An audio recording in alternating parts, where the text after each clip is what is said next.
Assalamualaikum warahmatullahi wabarakatuh. Waalaikumsalam warahmatullahi wabarakatuh. Alhamdulillahirabbil alamin. Asyhadu an la ilaha illallah wa asyhadu anna Muhammadan abduhu wa rasuluh. Amma ba'd. Bung kameramen, kita mau minta dibacain berita selanjutnya. Silakan. Baik, Bung Alfian, ini masih terkait dengan imam besar kita, Bung Alfian, dari jpnn.com, Rabu 20 Juli 2022.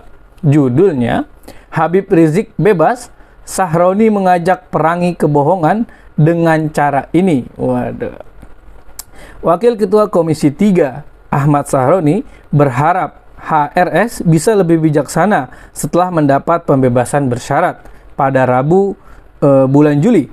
Tentunya dengan bebasnya Habib Rizik, saya berharap agar beliau bisa menuai pelajaran dari pengalamannya selama menjalani berbagai kasus hukum. Wah, saya tertarik dengan kata ini, Bung Alfian, mengambil pengalaman atau pelajaran. Waduh, kesannya yang dilakukan Habib Rizik ini adalah suatu kesalahan, padahal cuman bilang saya sehat.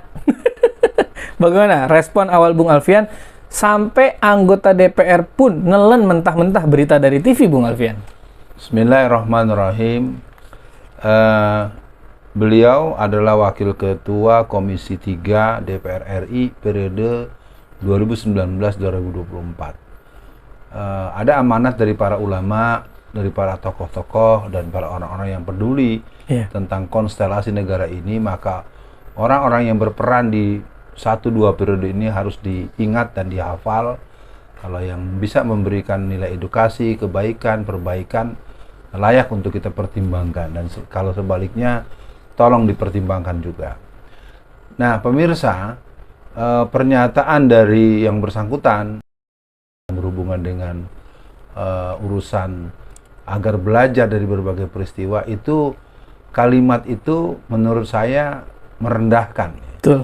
Itu merendahkan dan menganggap bahwa orang sekaliber Habib Rizik yang sudah doktor, yang sudah cum laude dari seluruh tahapan dia belajar sejak S1, S2, dan S3, rasanya ini mungkin buat saya yang juga terlibat lama di perguruan tinggi menyatakan penolakan sikap pernyataan seperti itu, karena apa yang dialami oleh Habib Rizik dari beberapa kali proses hukum yang pernah dilalui yang saya tahu, karena saya juga orang yang dibesarkan dalam dunia pergerakan Islam, menyatakan pendapat itu adalah pendapat yang persis sebagaimana Bung kameramen bilang, bukan karena pengetahuan beliau secara subjektif tentang Habib Rizik, apalagi objektif. Itu dua-dua itu jauh dari panggang dari api. Jadi yang jelas pernyataan itu menurut saya adalah pernyataan yang mungkin ada satu proses prakondisi atau pengkondisian yang dibangun setelah Habib Rizik berada di luar. Iya, Bung Alfian, dia kan dari partai yang mendukung penista agama, Bung Alfian, di Jakarta. Nah, Bung Alfian, sebelum kita lanjut di Bung Alfian, untuk pilpres atau pemilihan partai, perlu nggak sih Bung Alfian diingatkan kepada masyarakat bahwa untuk mengingat, jangan lupa sama sejarah partai-partai yang dulu mendukung penista agama, Bung Alfian? Karena saya lihat sekarang umat udah agak melunak nih, jadi ngefans sama beliau nih dari Nasdem kalau nggak salah, karena dia mepet Anies terus, Bung Alfian, soal Formula E misalkan. Nah, ini gimana Bung Alfian agar umat tidak lupa? Menyambung pernyataan saya tadi, yang jelas saya yang juga besar dalam gerakan dakwah Islam, amar ma'ruf nahi munkar, sebetulnya ingin mengatakan dengan secara satria bahwa memang sistem politik yang kita gunakan sangat tidak menguntungkan untuk Islam dan umat Islam. Itu harus diakui. Jadi artinya saya yang lama juga terlibat dalam gerakan politik praktis mengatakan umat Islam ini mayoritas tetapi terkunci dengan terminologi yang standar ganda. Nah, maka untuk itu kepada masyarakat, pilpres ini tetap harus diprinsipkan bahwa pemimpinnya pertama harus beragama Islam. Orang pribumi asli itu kalau mau dipelajari secara sejarah adalah beragama Islam. Ya. Dan tentu Islam dengan kriteria orang yang diketahui sholatnya sejak kecil, dan kedua dia menunjukkan kasih sayangnya kepada umat Islam dan pembelaan dia kepada kepentingan Islam. Ya. Nah, tadi ada pertanyaan dari saudara Bung Kameramen soal partai-partai. Saya pikir partai-partai yang ada ini perlu mengalami kontrol yang ketat dan penjelasan tentang kelakuan mereka. Jangan lupa, jelas kita tidak akan pernah melupakan orang yang pernah mengharamkan firman-firman Allah. Surat 5 ayat 51 pernah disebut jangan mau dibohongi oleh Al-Maidah 51. Begitu. Baik, Bung Alfian, lanjut dalam beritanya Bung Alfian. Legislator Partai Nasdem itu juga mengharapkan HRS ke depannya lebih berhati-hati dalam bertindak. Walau bagaimanapun, HRS ini memiliki pengikut dan tentunya akan sangat baik jika beliau menggunakan pengaruhnya untuk hal-hal yang positif, damai, dan menyejukkan. Wah, ini Bung Alfian.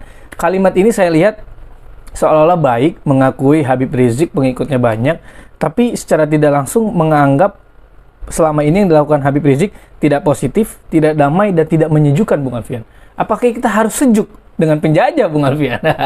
Gimana respon ini, Bung Alfian?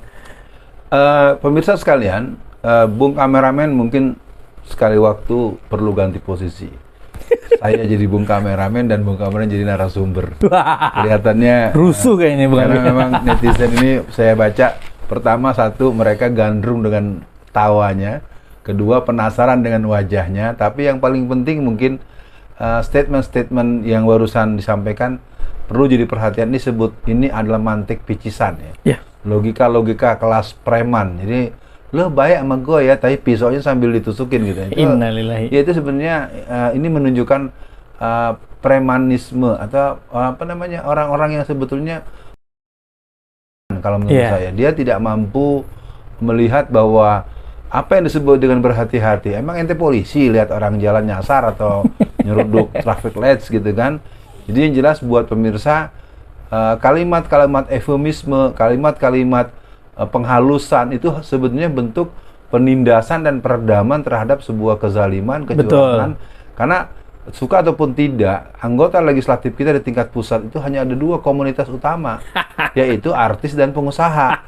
Artinya memang kepada para ulama, kepada para orang-orang yang cerdik pandai, para cendekiawan yang punya pandangan luas, supaya mulai berpikir untuk ikut terlibat dalam peran-peran politik.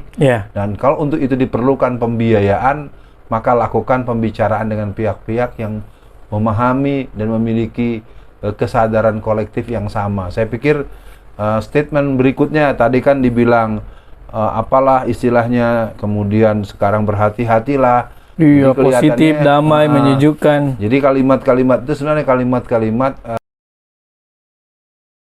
gitu. Kalau menurut saya dia tidak cukup terlatih untuk bisa mengajak orang memahami. Kalau memang tidak sepakat dengan pendapat, argumentasi, itu kan sering disebutkan. Kalau kita berbeda pendapat, perkuat argumen, jangan perkuat sentimen. Dan itu mungkin statement yang suka kita dengar dari beberapa tokoh pemikir di negeri kita. Iya, mungkin nontonnya TV doang, Bung Alfian.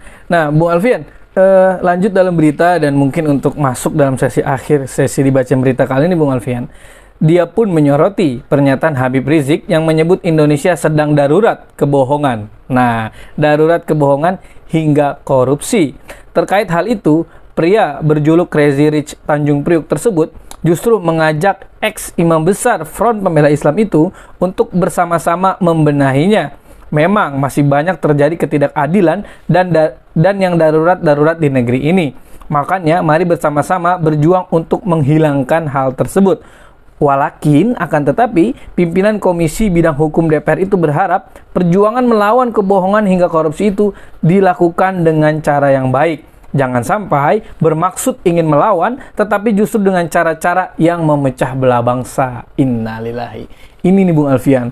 Seperti Habib Rizik, Ustadz Alfian Tanjung, Ustadz Edi Mulyadi, Habib Bahar, orang-orang yang terus atau sering mengingatkan akan bahayanya PKI, oligarki, pencaplokan tanah, justru malah disebut sebagai pemecah belah bangsa. Bagaimana, Bung Alfian? Dan pesanlah untuk akhir sesi ini, Bung Alfian. Ya, saya pikir sebuah statement yang mungkin Bung Kameramen pernah mendengar atau membaca.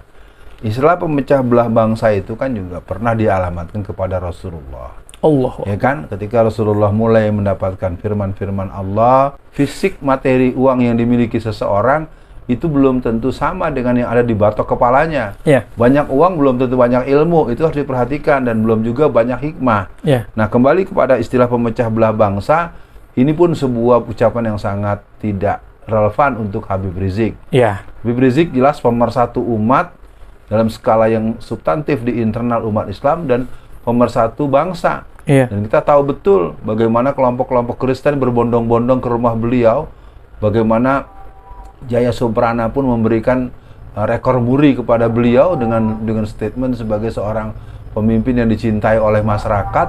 Jadi Habib Rizik sebetulnya bisa menjadi kompetitor untuk calon presiden yang akan datang kalau beliau mau. Nah, tentu saya tidak mengarahkan ke situ.